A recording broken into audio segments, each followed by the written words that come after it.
Bonjour à tous, bonjour Maud Fontenoy. Bonjour. Femme politique, engagée derrière Nicolas Sarkozy pour les questions d'environnement. Si Nicolas Hulot se présentait à la présidentielle, est-ce que vous soutiendriez Hulot ou Sarkozy ? Alors déjà, j'ai pas le sentiment d'être une politicienne comme parfois vous semblez le dire. Non, moi aujourd'hui, je me suis engagée. Vice-présidente de la région De la PACA. région ouest. Mon engagement, c'est celui de ma région où j'habite, c'est-à-dire en région PACA, pour essayer de faire avancer les questions environnementales en étant vraiment sur le terrain et en essayant d'en faire un laboratoire d'idées, le porte-drapeau d'une écologie innovante, pragmatique, réaliste. Pour en revenir à Nicolas Hulot, justement, moi j'ai été un peu, on va dire un peu déçue de voir qu'on lui proposait sur un plateau ce qu'il avait toujours voulu, c'est-à-dire la possibilité d'agir et de changer les choses avec un ministère de l'écologie très fort. Et je pense qu'à un moment donné, il faut savoir aussi se retrousser les manches, même si je vous avoue qu'il n'y a que des coups à prendre, que c'est parfois compliqué de s'engager. Mais aujourd'hui, si on veut que la classe politique change, si on veut que les choses changent, si on veut réellement faire bouger nos idées, faire avancer notre cause, il faut bien y aller.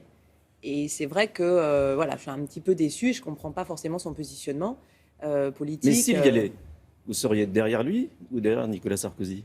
Moi, je suis surtout derrière ceux qui vont jusqu'au bout de leurs idées, jusqu'au bout de leurs convictions, avec une fidélité à leur engagement. Je trouve particulier, mais de me dire qu'il a été derrière Jacques Chirac, qu'il est maintenant à fond derrière Hollande, que demain il se présentera plutôt chez les écolos. Je trouve qu'il n'y a pas beaucoup de fidélité à ceux qui l'ont mis sur le devant de la scène sur cette façon de faire, qui lui ont donné l'opportunité d'agir. Moi, je soutiens Nicolas Sarkozy parce que je pense que c'est lui qui incarne le mieux l'alternance et que c'est lui qui a fait le Grenelle de l'environnement et le Grenelle de la mer. Il m'a proposé de faire avancer les notions environnementales au niveau de la droite. Voilà, je le fais avec passion, avec enthousiasme, du mieux que je peux, de façon aussi humble que possible. Mais mon engagement, il est surtout pour la cause environnementale. Est-ce qu'il y a une écologie de gauche et une écologie de droite ? Moi, vous savez, mon combat environnemental, il date pas d'hier. Vous m'avez vu traverser les océans, la rame, à la voile, un peu dans tous les sens. J'ai vu l'urbanisation excessive des côtes, j'ai vu les stocks de poissons diminuer.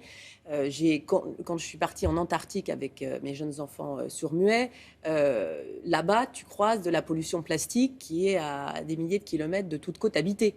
Je veux dire, quand tu vois ça, tu te dis qu'il y a forcément quelque chose à faire. Alors après, l'écologie politique, entre guillemets, c'est peut-être en politique une façon de faire mieux passer ses idéaux et d'agir plus efficacement.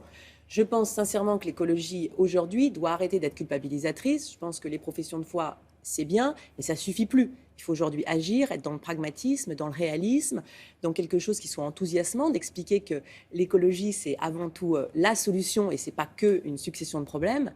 Et surtout que dans le discours des écolos, c'est souvent « c'était mieux avant ». Mais j'ai envie de leur dire, mais attendez, mais avant quand ? Est-ce que avant quand ? C'était avant la technique, c'était en 1750, quand l'espérance de vie elle était de 27 ans en moyenne. Aujourd'hui, on a, grâce au progrès, aux évolutions techniques, à l'innovation, accès à une espérance de vie qui est sans cesse grandissante. On a une espérance de vie dans nos pays riches qui croît de 5 heures par jour, ce qui est dingue. Donc aujourd'hui, personne ne veut revenir à avant. Et quand tu as parlé de la décroissance, je ne sais pas ce que la décroissance veut dire dans les favelas ou dans les bidonvilles. Donc aujourd'hui, il faut juste essayer d'associer écologie et économie pour essayer de prendre des bonnes décisions, pour éco-concevoir des produits, pour faire une sobriété énergétique, pour prendre des bonnes décisions, mais sans idéologie, sans ce côté donneur de leçons. Mais vous êtes pour l'exploration des gaz de schiste, pour le nucléaire ? Alors sur la thématique des gaz de schiste, c'est un sujet sur lequel je me suis exprimée plein de fois, qui est à chaque fois caricaturé. C'est toujours dommage qu'on n'a jamais le temps dans les médias. Ce que je voulais dire par rapport au gaz, le gaz que vous utilisez, que j'utilise, que les Français utilisent dans leur cuisine, c'est du gaz qui peut être de schiste comme d'ailleurs. Aujourd'hui, par exemple, il y a une certaine hypocrisie parce qu'on va importer des gaz de schiste, c'est-à-dire on est allé les chercher un petit peu plus profondément, des États-Unis. Donc on va chercher des gaz des États-Unis qu'on va utiliser dans notre cuisine comme les autres qui ne sont pas plus dangereux, c'est du méthane. Mais par contre, nous, on interdit la recherche. Et moi, ce qui m'a choquée, c'est que par principe, on interdise la recherche. Si on a une ressource en France que l'on peut aller chercher d'une façon non polluante et viable économiquement, pourquoi s'en priver alors qu'on va l'acheter ailleurs à grands frais ? Je pense qu'aujourd'hui, les Français, ce qu'ils veulent, c'est une énergie à bas coût qui préserve l'environnement. Ce n'est pas ce que l'on fait dans d'autres pays. Donc, à un moment donné, il faut qu'on soit responsable aussi et qu'on assume l'énergie qu'on consomme. Sur la thématique du nucléaire, c'est pareil, c'est un sujet extrêmement tabou pour les écolos et c'est bien dommage parce qu'aujourd'hui, le nucléaire, ce n'est pas la solution. La solution, c'est évidemment d'avoir accès à des énergies 100% propres. Oui, la solution, c'est comme moi, c'est mon combat, c'est les énergies renouvelables, c'est les énergies de la mer. Le potentiel d'énergie en mer est formidable. On a vu le solaire avec l'avion solaire, le Solar Impulse qui va traverser l'Atlantique, c'est extraordinaire. Néanmoins, aujourd'hui, ces solutions, elles ne sont pas complètement mises au point au niveau technique. C'est-à-dire qu'on n'a pas la capacité de stocker et il y a une intermittence par principe. Il n'y a pas toujours du soleil, il n'y a pas toujours du vent. Et donc, aujourd'hui, le moins pire, ça reste le nucléaire parce que c'est une énergie qui ne coûte pas cher et surtout qui ne pollue pas, qui n'émet pas de CO2. Mais qui fait des déchets. Alors qu'il fait des déchets qui sont aujourd'hui en effet stockés, qui sont aujourd'hui traités. Et c'est bien pour ça, il y avait un très beau sujet d'ailleurs au journal de 20h hier sur la fusion, qui sera peut-être la solution d'avenir, avec zéro déchet pour fabriquer du nucléaire sans zéro déchet. Ce que je veux dire par là, c'est qu'il faut encourager cette recherche. Aujourd'hui, on a près de 22 000 chercheurs qui partent ailleurs que la France parce qu'ils se sentent asphyxiés avec une chape de suspicion sur leurs épaules et à qui on empêche d'exercer leur métier avec ce principe de précaution qui finalement annihile toute envie de développement. Je pense qu'aujourd'hui, il faut qu'on passe vers une écologie de responsabilité.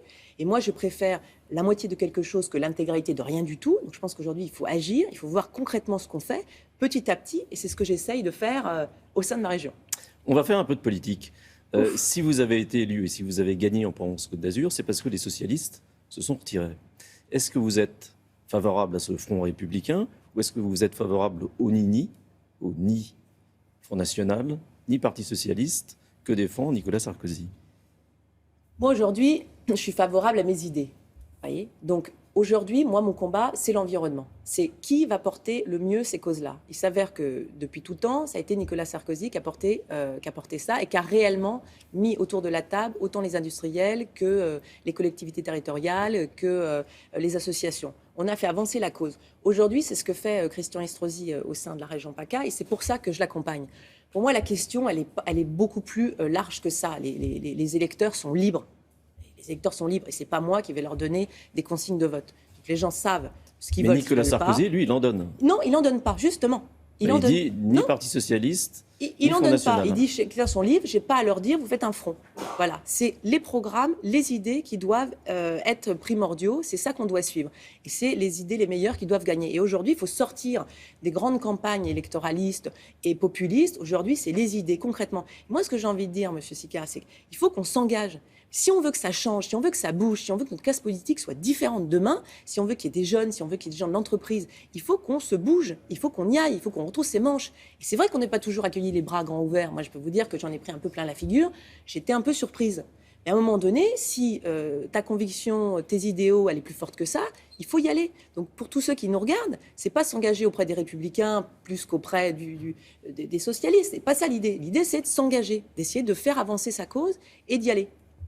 Votre fondation, vous en parliez. Oui. Les prix vont être remis aujourd'hui. Ils servent à quoi, ces prix? Justement, ma fondation, c'est également tout mon combat. Moi, c'est 15 ans que je suis engagée dans le milieu associatif. Ça fait 15 ans que j'essaye de faire avancer ma cause. Et cette fois-ci, dans l'éducation à l'environnement.